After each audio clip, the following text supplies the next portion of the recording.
ರಾಜ್ಯಪಾಲರು ಸಂವಿಧಾನದ ಪ್ರಕಾರವಾಗಿ ನಡ್ಕೋಬೇಕು, ಯಾವುದೋ ಪಕ್ಷದ ಏಜೆಂಟರಂತೆ ವರ್ತಿಸಬಾರದು ಅಂತ ಹೇಳಿ ಶಾಸಕ ರಿಜ್ವಾನ್ ಅರ್ಷದ್ ರಾಜ್ಯಪಾಲರ ನಡೆಯ ವಿರುದ್ಧ ಆಕ್ರೋಶವನ್ನ ವ್ಯಕ್ತಪಡಿಸಿದ್ದಾರೆ.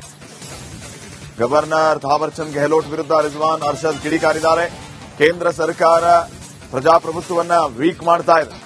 ರಾಜ್ಯಪಾಲರು ಸಂವಿಧಾನದ ಪ್ರಕಾರ ನಡಿಬೇಕು, ಇಲ್ಲವಾದ್ರೆ ನಾವು ಸಂವಿಧಾನದ ಪ್ರಕಾರ ನಿರ್ಧಾರ ಮಾಡ್ತೇವೆ ಅಂತ ರಿಪಬ್ಲಿಕ್ ಕನ್ನಡಕ್ಕೆ ಶಾಸಕ ರಿಜ್ವಾನ್ ಅರ್ಷದ್ ಹೇಳಿಕೆಯನ್ನು ನೀಡಿದ್ದಾರೆ.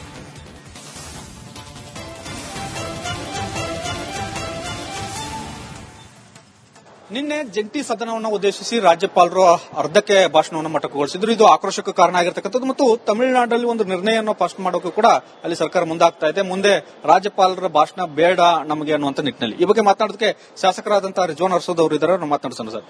ಕೇರಳ ಆಯ್ತು, ತಮಿಳುನಾಡು ಆಯ್ತು, ನಮ್ಮ ರಾಜ್ಯ ಕೂಡ ಆಯ್ತು. ರಾಜ್ಯಪಾಲರು ವರ್ತನೆ ನೀವು ಗಮನಿಸಿದ್ರಿ. ತಮಿಳುನಾಡಿನ ಸಿಎಂ ಸ್ಟಾಲಿನ್ ಅವರು ಹೇಳ್ತಾ ಇದ್ದಾರೆ, ನಾವು ಕೂಡ ಮುಂದಿನ ದಿನಗಳಲ್ಲಿ ರಾಜ್ಯಪಾಲರ ಭಾಷಣವೇ ಬೇಡ ಅನ್ನುವಂತ ನಿಟ್ಟಿನಲ್ಲಿ ಕಾನೂನು ತಿದ್ದುಪಡಿ ಮಾಡಬೇಕು ಅನ್ನೋ ನಿರ್ಣಯಕ್ಕೆ ಬರ್ತೇವೆ ಅನ್ನುವಂತ ಮಾತು. ಪ್ರತಿ ವರ್ಷ ಎಲ್ಲ ವಿರೋಧ ಪಕ್ಷದ ಸರ್ಕಾರಗಳು ಇರತಕ್ಕಂತ ರಾಜ್ಯಗಳಲ್ಲಿ ರಾಜ್ಯಪಾಲರು ಕೇಂದ್ರ ಸರ್ಕಾರದ ಅವರ ಆದೇಶದ ಮೇರೆಗೆ ಸಂವಿಧಾನದ ಪ್ರೊಸೀಜರ್ ಅನ್ನು ಬದಿಗಿಟ್ಟು ಅವರು ಮಾಡಬೇಕಂತ ಕರ್ತವ್ಯವನ್ನು ಮರೆತು ಅವರು ರಾಜಕೀಯಕ್ಕೆ ಇಳಿದ್ರೆ ಮತ್ತೆ ರಾಜ್ಯಗಳು ಏನ್ ಮಾಡಬೇಕು? ಇದು ಪ್ರಜಾಪ್ರಭುತ್ವ. ಇದು ಯಾವುದೇ ಪಕ್ಷ ಅಧಿಕಾರದಲ್ಲಿ ಇರ್ತಕ್ಕಂಥದ್ದು ಶಾಶ್ವತ ಅಲ್ಲ.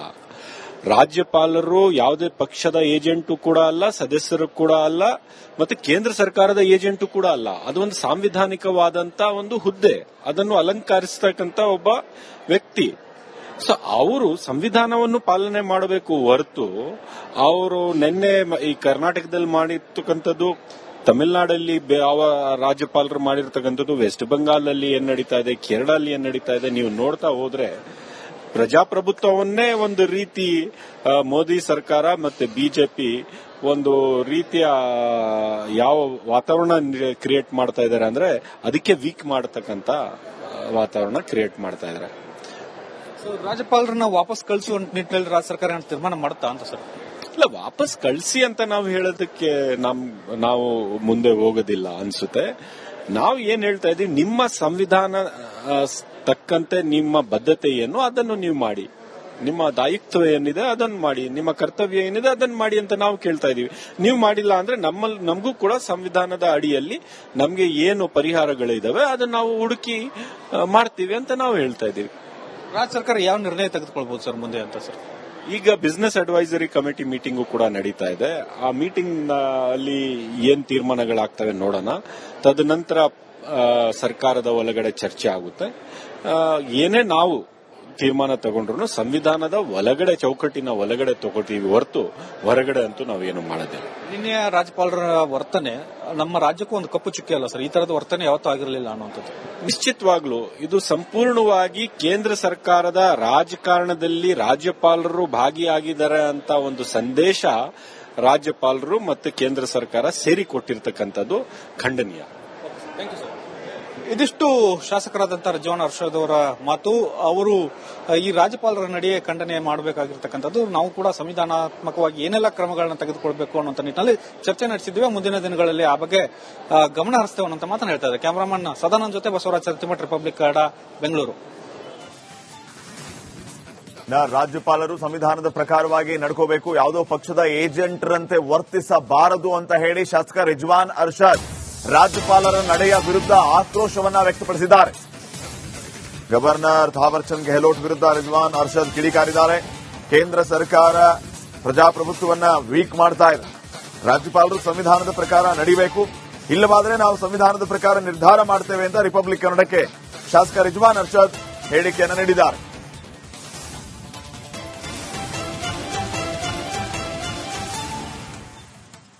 ನಿನ್ನೆ ಜಂಟಿ ಸದನವನ್ನು ಉದ್ದೇಶಿಸಿ ರಾಜ್ಯಪಾಲರು ಅರ್ಧಕ್ಕೆ ಭಾಷಣವನ್ನು ಮೊಟಕುಗೊಳಿಸಿದ್ರು. ಇದು ಆಕ್ರೋಶಕ್ಕೆ ಕಾರಣ ಆಗಿರತಕ್ಕಂಥದ್ದು ಮತ್ತು ತಮಿಳುನಾಡಲ್ಲಿ ಒಂದು ನಿರ್ಣಯವನ್ನು ಪಾಸ್ ಮಾಡೋಕೆ ಕೂಡ ಅಲ್ಲಿ ಸರ್ಕಾರ ಮುಂದಾಗ್ತಾ ಇದೆ. ಮುಂದೆ ರಾಜ್ಯಪಾಲರ ಭಾಷಣ ಬೇಡ ನಮಗೆ ಅನ್ನುವಂತ ನಿಟ್ಟಿನಲ್ಲಿ ಈ ಬಗ್ಗೆ ಮಾತನಾಡೋದಕ್ಕೆ ಶಾಸಕರಾದಂತಹ ರಿಜ್ವಾನ್ ಅರ್ಷದ್ ಅವರು ಇದ್ದಾರೆ. ನಾವು ಮಾತನಾಡ್ಸೋಣ ಸರ್. ಕೇರಳ ಆಯ್ತು, ತಮಿಳುನಾಡು ಆಯ್ತು, ನಮ್ಮ ರಾಜ್ಯ ಕೂಡ ಆಯ್ತು, ರಾಜ್ಯಪಾಲರು ವರ್ತನೆ ನೀವು ಗಮನಿಸಿದ್ರಿ. ತಮಿಳುನಾಡಿನ ಸಿಎಂ ಸ್ಟಾಲಿನ್ ಅವರು ಹೇಳ್ತಾ ಇದ್ದಾರೆ, ನಾವು ಕೂಡ ಮುಂದಿನ ದಿನಗಳಲ್ಲಿ ರಾಜ್ಯಪಾಲರ ಭಾಷಣವೇ ಬೇಡ ಅನ್ನುವಂತ ನಿಟ್ಟಿನಲ್ಲಿ ಕಾನೂನು ತಿದ್ದುಪಡಿ ಮಾಡಬೇಕು ಅನ್ನೋ ನಿರ್ಣಯಕ್ಕೆ ಬರ್ತೇವೆ ಅನ್ನುವಂತ ಮಾತು. ಪ್ರತಿ ವರ್ಷ ಎಲ್ಲ ವಿರೋಧ ಪಕ್ಷದ ಸರ್ಕಾರಗಳು ಇರತಕ್ಕಂತ ರಾಜ್ಯಗಳಲ್ಲಿ ರಾಜ್ಯಪಾಲರು ಕೇಂದ್ರ ಸರ್ಕಾರದ ಅವರ ಆದೇಶದ ಮೇರೆಗೆ ಸಂವಿಧಾನದ ಪ್ರೊಸೀಜರ್ ಅನ್ನು ಬದಿಗಿಟ್ಟು ಅವರು ಮಾಡಬೇಕಂತ ಕರ್ತವ್ಯವನ್ನು ಮರೆತು ಅವರು ರಾಜಕೀಯಕ್ಕೆ ಇಳಿದ್ರೆ ಮತ್ತೆ ರಾಜ್ಯಗಳು ಏನ್ ಮಾಡಬೇಕು? ಇದು ಪ್ರಜಾಪ್ರಭುತ್ವ. ಇದು ಯಾವುದೇ ಪಕ್ಷ ಅಧಿಕಾರದಲ್ಲಿ ಇರ್ತಕ್ಕಂಥದ್ದು ಶಾಶ್ವತ ಅಲ್ಲ. ರಾಜ್ಯಪಾಲರು ಯಾವುದೇ ಪಕ್ಷದ ಏಜೆಂಟು ಕೂಡ ಅಲ್ಲ, ಸದಸ್ಯರು ಕೂಡ ಅಲ್ಲ, ಮತ್ತೆ ಕೇಂದ್ರ ಸರ್ಕಾರದ ಏಜೆಂಟು ಕೂಡ ಅಲ್ಲ. ಅದು ಒಂದು ಸಾಂವಿಧಾನಿಕವಾದಂತ ಒಂದು ಹುದ್ದೆ, ಅದನ್ನು ಅಲಂಕರಿಸತಕ್ಕಂತ ಒಬ್ಬ ವ್ಯಕ್ತಿ. ಸೊ ಅವರು ಸಂವಿಧಾನವನ್ನು ಪಾಲನೆ ಮಾಡಬೇಕು ಹೊರತು ಅವರು ನಿನ್ನೆ ಈ ಕರ್ನಾಟಕದಲ್ಲಿ ಮಾಡಿರ್ತಕ್ಕಂಥದ್ದು, ತಮಿಳುನಾಡಲ್ಲಿ ಯಾವ ರಾಜ್ಯಪಾಲರು ಮಾಡಿರ್ತಕ್ಕಂಥದ್ದು, ವೆಸ್ಟ್ ಬೆಂಗಾಲಲ್ಲಿ ಏನ್ ನಡೀತಾ ಇದೆ, ಕೇರಳಲ್ಲಿ ಏನ್ ನಡೀತಾ ಇದೆ, ನೀವು ನೋಡ್ತಾ ಹೋದ್ರೆ ಪ್ರಜಾಪ್ರಭುತ್ವವನ್ನೇ ಒಂದು ರೀತಿ ಮೋದಿ ಸರ್ಕಾರ ಮತ್ತೆ ಬಿಜೆಪಿ ಒಂದು ರೀತಿಯ ಯಾವ ವಾತಾವರಣ ಕ್ರಿಯೇಟ್ ಮಾಡ್ತಾ ಇದ್ದಾರೆ ಅಂದ್ರೆ ಅದಕ್ಕೆ ವೀಕ್ ಮಾಡತಕ್ಕಂತ ವಾತಾವರಣ ಕ್ರಿಯೇಟ್ ಮಾಡ್ತಾ ಇದ್ದಾರೆ. ರಾಜ್ಯಪಾಲರನ್ನ ವಾಪಸ್ ಕಳಿಸುವ ನಿಟ್ಟಿನಲ್ಲಿ ರಾಜ್ಯ ಸರ್ಕಾರ ತೀರ್ಮಾನ ಮಾಡುತ್ತಾ ಅಂತ ಸರ್? ಇಲ್ಲ, ವಾಪಸ್ ಕಳಿಸಿ ಅಂತ ನಾವು ಹೇಳೋದಕ್ಕೆ ನಾವು ಮುಂದೆ ಹೋಗೋದಿಲ್ಲ ಅನ್ಸುತ್ತೆ. ನಾವು ಏನ್ ಹೇಳ್ತಾ ಇದೀವಿ, ನಿಮ್ಮ ಸಂವಿಧಾನ ತಕ್ಕಂತೆ ನಿಮ್ಮ ಬದ್ಧತೆ ಏನು ಅದನ್ನು ನೀವು ಮಾಡಿ, ನಿಮ್ಮ ದಾಯಿತ್ವ ಏನಿದೆ ಅದನ್ನು ಮಾಡಿ, ನಿಮ್ಮ ಕರ್ತವ್ಯ ಏನಿದೆ ಅದನ್ನು ಮಾಡಿ ಅಂತ ನಾವು ಕೇಳ್ತಾ ಇದೀವಿ. ನೀವು ಮಾಡಿಲ್ಲ ಅಂದ್ರೆ ನಮಗೂ ಕೂಡ ಸಂವಿಧಾನದ ಅಡಿಯಲ್ಲಿ ನಮ್ಗೆ ಏನು ಪರಿಹಾರಗಳಿದಾವೆ ಅದನ್ನ ನಾವು ಹುಡುಕಿ ಮಾಡ್ತೀವಿ ಅಂತ ನಾವು ಹೇಳ್ತಾ ಇದೀವಿ. ರಾಜ್ಯ ಸರ್ಕಾರ ಯಾವ ನಿರ್ಣಯ ತೆಗೆದುಕೊಳ್ಬಹುದು ಸರ್ ಮುಂದೆ ಅಂತ ಸರ್? ಈಗ ಬಿಸಿನೆಸ್ ಅಡ್ವೈಸರಿ ಕಮಿಟಿ ಮೀಟಿಂಗು ಕೂಡ ನಡೀತಾ ಇದೆ. ಆ ಮೀಟಿಂಗ್ ಅಲ್ಲಿ ಏನ್ ತೀರ್ಮಾನಗಳಾಗ್ತವೆ ನೋಡೋಣ. ತದನಂತರ ಸರ್ಕಾರದ ಒಳಗಡೆ ಚರ್ಚೆ ಆಗುತ್ತೆ. ಏನೇ ನಾವು ತೀರ್ಮಾನ ತಗೊಂಡ್ರು ಸಂವಿಧಾನದ ಒಳಗಡೆ ಚೌಕಟ್ಟಿನ ಒಳಗಡೆ ತಗೋತೀವಿ ಹೊರತು ಹೊರಗಡೆ ಅಂತೂ ನಾವೇನು ಮಾಡೋದಿಲ್ಲ. ನಿನ್ನೆ ರಾಜ್ಯಪಾಲರ ವರ್ತನೆ ನಮ್ಮ ರಾಜ್ಯಕ್ಕೂ ಒಂದು ಕಪ್ಪು ಚುಕ್ಕಿ ಅಲ್ಲ ಸರ್? ಈ ತರದ ವರ್ತನೆ ಯಾವತ್ತೂ ಆಗಿರಲಿಲ್ಲ ಅನ್ನುವಂಥದ್ದು. ನಿಶ್ಚಿತವಾಗ್ಲೂ ಇದು ಸಂಪೂರ್ಣವಾಗಿ ಕೇಂದ್ರ ಸರ್ಕಾರದ ರಾಜಕಾರಣದಲ್ಲಿ ರಾಜ್ಯಪಾಲರು ಭಾಗಿಯಾಗಿದ್ದಾರೆ ಅಂತ ಒಂದು ಸಂದೇಶ ರಾಜ್ಯಪಾಲರು ಮತ್ತು ಕೇಂದ್ರ ಸರ್ಕಾರ ಸೇರಿ ಕೊಟ್ಟಿರ್ತಕ್ಕಂಥದ್ದು ಖಂಡನೀಯ. ಇದಿಷ್ಟು ಶಾಸಕರಾದಂತಹ ರಿಜ್ವಾನ್ ಅರ್ಷದ್ ಅವರ ಮಾತು. ಅವರು ಈ ರಾಜ್ಯಪಾಲರ ನಡೆಯೇ ಖಂಡನೆ ಮಾಡಬೇಕಾಗಿರ್ತಕ್ಕಂಥದ್ದು. ನಾವು ಕೂಡ ಸಂವಿಧಾನಾತ್ಮಕವಾಗಿ ಏನೆಲ್ಲ ಕ್ರಮಗಳನ್ನ ತೆಗೆದುಕೊಳ್ಬೇಕು ಅನ್ನೋ ನಿಟ್ಟಿನಲ್ಲಿ ಚರ್ಚೆ ನಡೆಸಿದ್ವಿ. ಮುಂದಿನ ದಿನಗಳಲ್ಲಿ ಆ ಬಗ್ಗೆ ಗಮನ ಹರಿಸ್ತೇವೆ ಅನ್ನೋ ಮಾತನ್ನು ಹೇಳ್ತಾ ಇದ್ದಾರೆ. ಕ್ಯಾಮರಾಮನ್ ಸದಾನಂದ್ ಜೊತೆ ಬಸವರಾಜ್ ಸರತಿಮಠ್, ರಿಪಬ್ಲಿಕ್ ಕನ್ನಡ, ಬೆಂಗಳೂರು.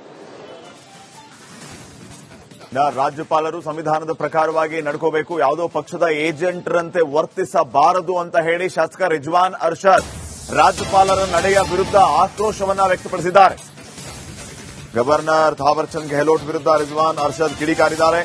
ಕೇಂದ್ರ ಸರ್ಕಾರ ಪ್ರಜಾಪ್ರಭುತ್ವವನ್ನ ವೀಕ್ ಮಾಡ್ತಾ ಇದೆ. ರಾಜ್ಯಪಾಲರು ಸಂವಿಧಾನದ ಪ್ರಕಾರ ನಡಿಬೇಕು, ಇಲ್ಲವಾದರೆ ನಾವು ಸಂವಿಧಾನದ ಪ್ರಕಾರ ನಿರ್ಧಾರ ಮಾಡ್ತೇವೆ ಅಂತ ರಿಪಬ್ಲಿಕ್ ಕನ್ನಡಕ್ಕೆ ಶಾಸಕ ರಿಜ್ವಾನ್ ಅರ್ಷದ್ ಹೇಳಿಕೆಯನ್ನು ನೀಡಿದ್ದಾರೆ.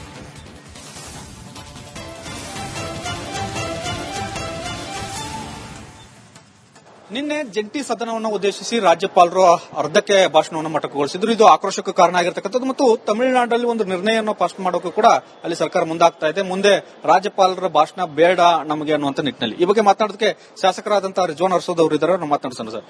ಕೇರಳ ಆಯ್ತು, ತಮಿಳುನಾಡು ಆಯ್ತು, ನಮ್ಮ ರಾಜ್ಯ ಕೂಡ ಆಯ್ತು, ರಾಜ್ಯಪಾಲರು ವರ್ತನೆ ನೀವು ಗಮನಿಸಿದ್ರಿ.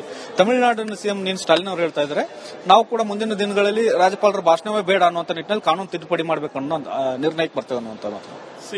ಪ್ರತಿ ವರ್ಷ ಎಲ್ಲ ವಿರೋಧ ಪಕ್ಷದ ಸರ್ಕಾರಗಳು ಇರತಕ್ಕಂತ ರಾಜ್ಯಗಳಲ್ಲಿ ರಾಜ್ಯಪಾಲರು ಕೇಂದ್ರ ಸರ್ಕಾರದ ಅವರ ಆದೇಶದ ಮೇರೆಗೆ ಸಂವಿಧಾನದ ಪ್ರೊಸೀಜರ್ ಅನ್ನು ಬದಿಗಿಟ್ಟು ಅವರು ಮಾಡಬೇಕಂತ ಕರ್ತವ್ಯವನ್ನು ಮರೆತು ಅವರು ರಾಜಕೀಯಕ್ಕೆ ಇಳಿದ್ರೆ ಮತ್ತೆ ರಾಜ್ಯಗಳು ಏನ್ ಮಾಡಬೇಕು?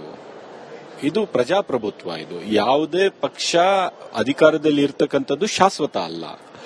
ರಾಜ್ಯಪಾಲರು ಯಾವುದೇ ಪಕ್ಷದ ಏಜೆಂಟು ಕೂಡ ಅಲ್ಲ, ಸದಸ್ಯರು ಕೂಡ ಅಲ್ಲ, ಮತ್ತೆ ಕೇಂದ್ರ ಸರ್ಕಾರದ ಏಜೆಂಟು ಕೂಡ ಅಲ್ಲ. ಅದು ಒಂದು ಸಾಂವಿಧಾನಿಕವಾದಂತ ಒಂದು ಹುದ್ದೆ, ಅದನ್ನು ಅಲಂಕರಿಸತಕ್ಕಂತ ಒಬ್ಬ ವ್ಯಕ್ತಿ.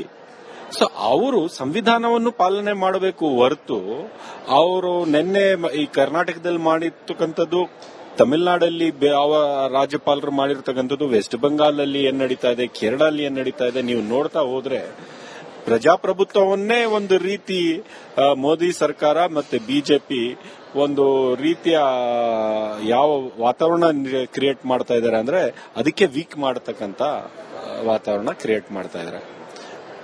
ರಾಜ್ಯಪಾಲರನ್ನ ವಾಪಸ್ ಕಳಿಸುವ ನಿಟ್ಟಿನಲ್ಲಿ ರಾಜ್ಯ ಸರ್ಕಾರ ತೀರ್ಮಾನ ಮಾಡುತ್ತಾ ಅಂತ ಸರ್? ಇಲ್ಲ, ವಾಪಸ್ ಕಳಿಸಿ ಅಂತ ನಾವು ಹೇಳೋದಕ್ಕೆ ನಾವು ಮುಂದೆ ಹೋಗೋದಿಲ್ಲ ಅನ್ಸುತ್ತೆ.